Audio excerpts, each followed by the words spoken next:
We're about 1 week away from Dragon Ball Super Manga Chapter 57, and the anticipation for Goku and Vegeta finally squaring off against Moro again has been building. Now, the official Dragon Ball website earlier tonight dropped a pretty big, interesting update involving the manga, involving what may have been either deleted scenes or a preview of what's to come. Now, here they discuss, Dragon Ball Super Manga Chapter 56, which just happened, featuring the return of the Z Fighters or the Dragon Team, whatever you want to call them, reuniting once again to face off against Moro's forces. And what we have here on the site now is exclusive sketches from what appears to be deleted scenes from that chapter that Toyotaro never put into his manga. But also, there is some interesting stuff here that is a preview, possibly, of Chapter 57. Again, we'll know in about a week or so exactly what's going to be put in, what's going to be put out. Now, if you're wondering why these did not make it to the manga chapter from 56, I'm not entirely sure. It could be a number of different reasons. It could be because V-Jump and the editors there told Toyotaro he has a limited amount of pages to put in there, so maybe they couldn't overstuff it.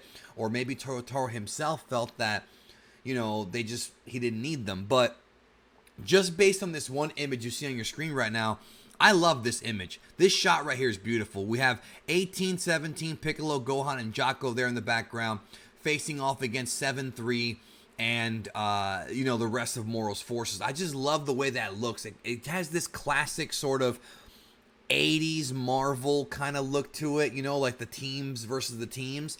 And I absolutely love it. And I would love it if Toyotaro did put this in the manga chapter at some point, or if he himself would go in and actually finish the sketch and have a final. Again, remember, these are all unfinished sketches. They're just sketches. This is not the finalized art, obviously. And I do wish it was colored.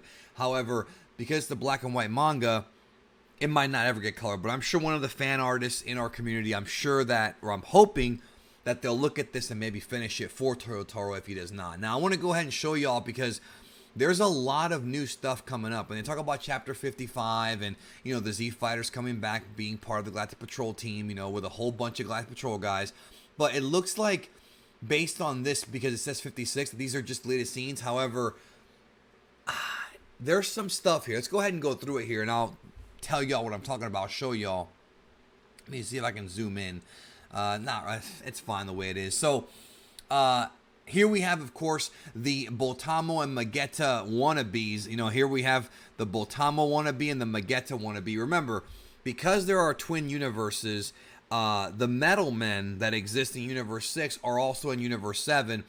Supreme Kai talked about this with the other Kaioshin from Universe 6, so that discussion did happen way back in Dragon Ball Super, the anime. So, it's interesting now because we're seeing sort of different versions of these characters. It's not really Magetta and Botamo. It's just, other versions of them or other people in the same race. But it's totally done on purpose by Toyotaro to kind of illustrate, kind of the world building, and then showing off these races.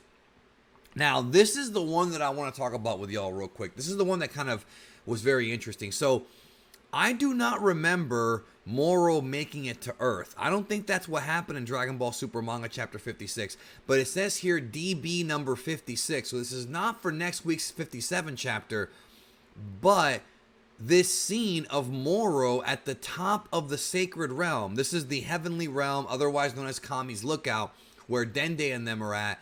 I don't remember this scene being in that chapter. So this could be something to where Toyotaro originally planned for Moro to come and appear at the end of Chapter 56 as a teaser, possibly.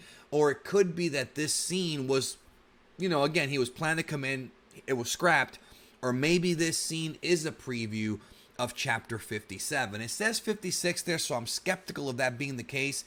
As I look at this, I do not have a translator, so I do not know what the chapter or the pages actually say. But again, Moro being there already is very, very interesting. So let's keep going here. There's actually some pretty good stuff here.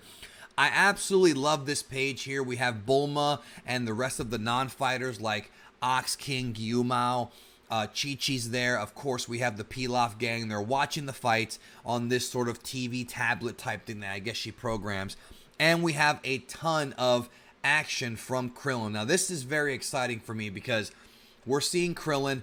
I used to love watching Krillin fight, not just in Dragon Ball, but also the early days of Z, seeing him against the Cybermen and Nappa, and I love Krillin on Namek with Gohan.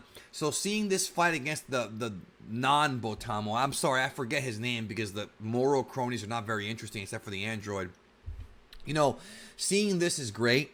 And this fight, there's some pretty good little panels here. And again, this may actually make it to 57. I do not know. We'll find out next week. He's giving Krillin a hard time. He's getting beat down, but Krillin, just look at that. I think it looks great. I mean, again, it's very dynamic. We know that Toyotaro has been criticized by Toriyama for not having dynamic enough fight scenes, dynamic enough panels. And I think he's trying harder now. I think Toyotaro has improved a hell of a lot from how he was just a year ago. The guy's getting better, in my opinion. Moving on here. Now, okay, so I originally planned to do, I mean, it's almost done, the Destructo Disc / Kienzan Technique Guide. But I may have to hold off on it just because there's an interesting turn of events here that I was not expecting. So, this is a great scene right here. He thinks he's got Krillin beat, and then a Kienzan Destructo Disc fires up out of nowhere and slices his face, and he has that look on his face down here.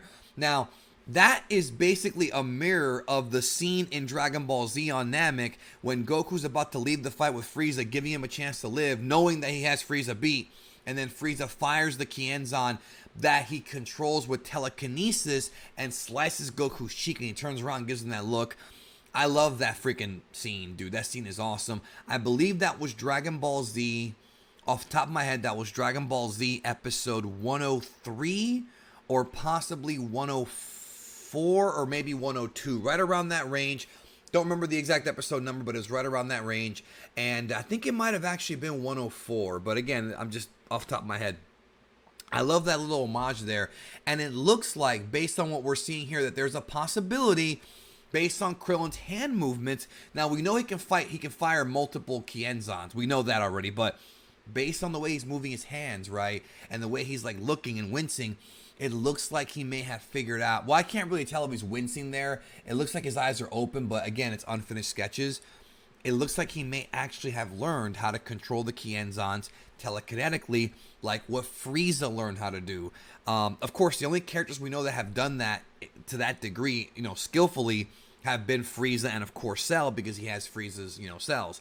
So if Krillin has learned how to control the Kienzans telekinetically, that tells me that there's a possibility that he's upgraded himself. And if that's the case, then I'm going to have to go back, and before I publish the technique guide on the Kienzan, I'm going to have to do a little update on the video and kind of edit that in there. So, again, we'll see. I'm just kind of thinking out loud right now. So I'm probably going to hold off on publishing that video, the technique guide, until after I know for sure if Krillin got the upgrade, because I think it's a good story if he did. Now, again, we don't know for sure because in the very next scene, we have the fake Botamo dodging all this stuff, and it seems to go back to Krillin. So either he lost concentration or he can't control it telekinetically.